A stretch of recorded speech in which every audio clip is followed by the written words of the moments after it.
दोस्तों, अगर मैं आपसे कहूं कि क्या होगा जब सऊदी का क्रूड ऑयल खत्म हो जाएगा, तो हो सकता है आपको ये सवाल अजीब लगे।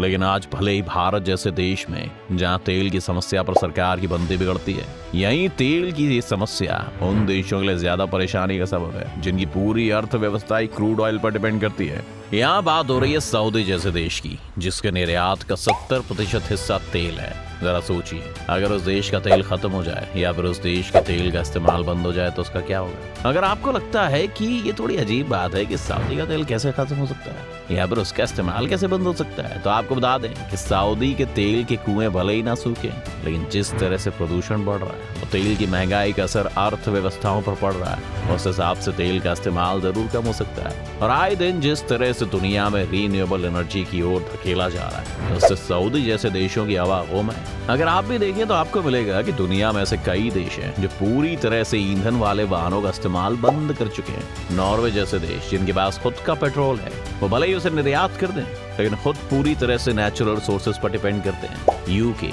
Norway, France, Costa Rica, Netherlands, Germany जैसे देश अपने इलेक्ट्रिक कारों का रूल ला चुके हैं। भारत भी इस लिस्ट में शामिल है, जहां वो 2030 तक 37% तेल का इस्तेमाल बंद करना चाहता है और अगले 13 सालों में यह इलेक्ट्रिक कारें बिकें। इसके अलावा ऑस्ट्रिया, डेनमार्क, आयरलैंड, जापान, पुर्तगाल, कोरिया और स्पेन भी अपने अपने देशों में इलेक्ट्रिक कारों की तारीख तय कर चुके हैं। इसीलिए अगर आप मिले जुले तौर पर देखें तो आपको पता चलेगा कि 2030 तक पेट्रोल का उपयोग बंद होता हुआ आपको दिख रहा होगा। यानी जो काला सोना बेचकर सऊदी कई सालों से अमीर बना हुआ रहा था, वो आने वाले 10 सालों में, अब जरा सोचिए, उस देश का क्या होगा जिसके पास सिर्फ पेट्रोल ही अर्थव्यवस्था के तौर पर। सवाल ये सबसे बड़ा है कि अगर पेट्रोल की अर्थव्यवस्था ही चरमरा गई तो सऊदी का क्या होगा।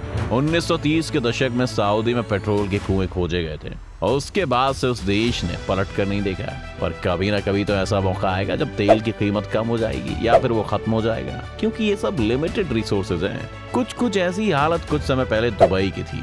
1990 तक वहाँ भी तेल बहुत बड़ा रोल निभाता था वहाँ की इकोनॉमी में, लेकिन अब दुबई ने हालात बदल लिए। दुबई के एमिर शेख राशिद बिन सईद अल मखदूम के भी एक समय पर ऐसे ही डर सताते रहते थे। उन्हें भी लगता था कि तेल किसी दिन खत्म हो जाएगा, फिर क्या होगा। और उन्होंने एक बहुत ही फेमस बात भी कही थी, मेरे दादा ऊंट की सवारी करते थे, मेरे पिता ऊंट की सवारी करते थे, मैं मर्सिडीज की सवारी करता हूँ, मेरा बेटा लैंड रोवर की सवारी करता है, उसका बेटा भी लैंड रोवर की सवारी करेगा, लेकिन उसका बेटा शायद फिर ऊंट की सवारी करे।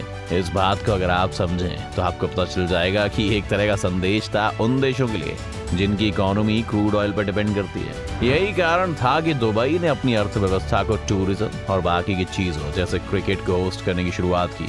और अब आपको ये जानकर हैरानी होगी कि दुबई की अब सिर्फ 2% जीडीपी तेल से आती है। लेकिन अफसोस, आज सऊदी के साथ इसका उल्टा है। जब सऊदी के तेल का खुलासा हुआ था तब उस देश से टैक्स पूरी तरह से खत्म हो गया था। इसके अलावा वहाँ खाने और अन्य चीजों की सब्सिडी दी जाने लगी।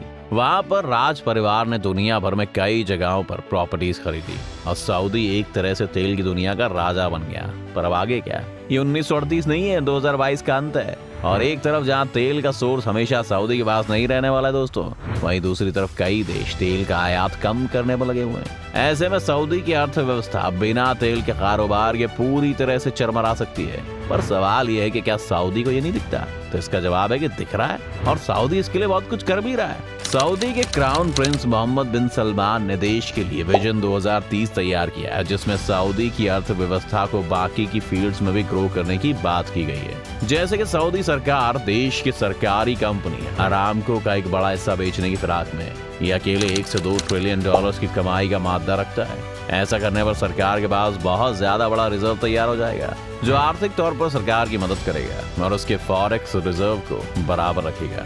इसके अलावा प्रिंस मोहम्मद ने जो सॉफ्ट इस्लामिक रिफॉर्म करना शुरू किया है, जैसे महिलाओं को ड्राइविंग की सुविधा देना, फिर से फिल्म थिएटर खोलना, महिलाओं को खेल स्टेडियम में जाने देना, ये एक नए तरीके की पहल है और इसे भी विजन 2030 के तहत देखा जा रहा है, जहाँ फॉरेन इन्वेस्टमेंट बढ़ेगी और बाहर से कंपनियां इस देश में आएंगी। इसके अलावा सऊदी सरकार की तरफ से वेट टैक्स जोड़ा गया है, जो सरकार को अच्छा खासा रेवेन्यू दे रहा है। इसी तरह अगर देखें तो सऊदी सरकार ने कुल 755 बदलाव सोचे हैं, जो विजन 2030 का हिस्सा है। इसमें ट्रांसपोर्टेशन डेवलपमेंट भी शामिल है, जहां मक्का और मदीना का ट्रांसपोर्ट शामिल है। हालांकि वहां के लोग बहुत से रिफॉर्म जैसे टैक्स आदि का विरोध कर रहे हैं, पर उम्मीद है कि ज्यादातर को मना लिया जाए। लेकिन अगर इन सब के साथ सऊदी में इस समय होने वाले नए और दुनिया को रिझाने वाले कंस्ट्रक्शन और नए तरह के ड्रीम सीरीज की बात करें तो सऊदी का ये मॉडल उनकी अर्थव्यवस्था के लिए बहुत जरूरी होने वाला है। जैसे कि एक प्राइम एग्जाम्पल की बात करें तो सऊदी अरब के रेगिस्तान के छोर पर लाल सागर के किनारे नियोम नाम का एक नया शहर बसने वाला है, जिसे आप किसी साइंस फिक्शन मूवी के शहर के तौर पर देख सकते हैं। क्योंकि ऐसा कहा जा रहा है कि शहर में उड़ने वाली कारें होंगी, घर के सारे काम करने के लिए रोबोट होंगे,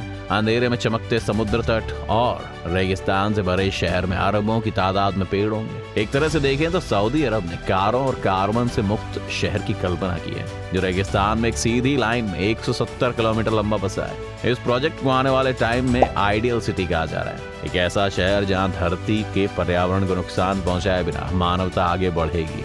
नियोम फ्यूचरिस्टिक इको शहर होगा जो सऊदी अरब के पर्यावरण लक्ष्य के हिसाब से बनाया जाएगा। नियोम शहर सऊदी अरब के उस विजन 2030 का हिस्सा है जिसमें उसकी अर्थव्यवस्था का दारोमदार तेल खनन को हटाने का फैसला किया गया है।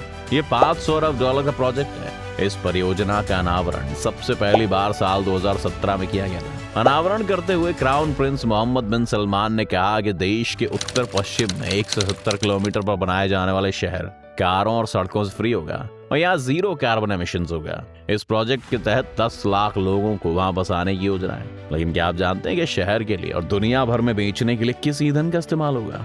एक्चुअली सऊदी अरब एक दूसरे ईंधन के बारे में सोच रहा है और वो ईंधन है ग्रीन हाइड्रोजन। एक तरह से कार्बन फ्री फ्यूल है जो पानी से तैयार किया जाएगा। इसके लिए रीन्यूएबल एनर्जी सोर्सेज से तैयार बिजली की मदद से हाइड्रोजन और ऑक्सीजन मॉलिक्यूल्स को अलग किया जाएगा। अमेरिकी company air product and chemical पिछले 4 सालों से नियोम में ग्रीन हाइड्रोजन प्लांट लगा रही है। ये प्लांट विंड एनर्जी और सोलर एनर्जी से तैयार 4 गीगावाट बिजली से चलेगा। दावा है कि दुनिया का सबसे बड़ा ग्रीन हाइड्रोजन प्रोजेक्ट होगा। इस शहर का क्षेत्रफल 26,500 स्क्वायर किलोमीटर होगा, जिसे लेकर ऐसा दावा किया जा रहा है कि शहर का क्षेत्रफल कुवैत या इजराइल से भी बड़ा होगा। नियोम की वेबसाइट के अनुसार इस मेगा इलाके को 2025 तक तैयार कर लिया जाएगा। लेकिन इस बीच सवाल ये उठता है कि क्या इतनी बड़ी और कटिंग एज सिटी बनाना पॉसिबल होगा जो रेगिस्तान के बीच एनवायरनमेंट पर दबाव बनाए बिना टिक सके? इसके अलावा इस प्रोजेक्ट के अंदर ऑक्सागन नाम का एक पानी पर तैरता शहर होगा, जिसे कछुए के आकार का आप समझ सकते हो। 8 आर्म्स की आकृति वाला शहर दुनिया का सबसे बड़ा तैरता हुआ स्ट्रक्चर होगा जो किलोमीटर्स में फैला होगा। जैसे इसके अलावा सऊदी की तरफ से एक नया शहर बसाने की प्लानिंग भी चल रही है जिसका नाम है क़िदिया एंटरटेनमेंट सिटी, जो लास वेगस के साइज का होगा, जहां 6 नए थीम पार्क, सफारी पार्क और बहुत सी चीजें मौजूद होंगी। कुल मिलाकर ये एक ऐसा वेकेशन स्पॉट तैयार करेगा जो देश और विदेश दोनों तरह के टूरिस्ट को आकर्षित करे। पर वापस से अगर हम अपने मुद्दे पर आए तो एक सवाल ये भी उठता है कि अगर सऊदी अपना विजन पूरी तरह से लागू नहीं कर पाए तो सबसे पहले तो ऐसा सोचना कि विजन को पूरी तरह से लागू नहीं किया जा सकेगा तो ये गलत होगा। लेकिन हाँ, ऐसा हो सकता है कि इसमें देरी हो जाए।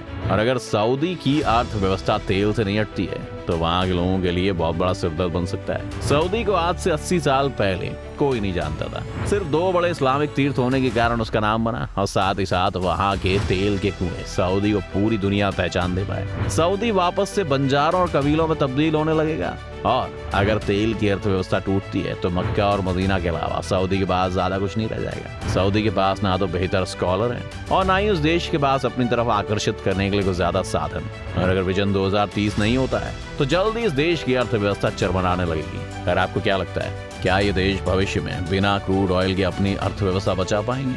आप अपनी राय में कमेंट में जरूर बताएं। साथ ही इस वीडियो को लाइक और शेयर करना ना भूलें। हमारे चैनल को सब्सक्राइब भी कर लें।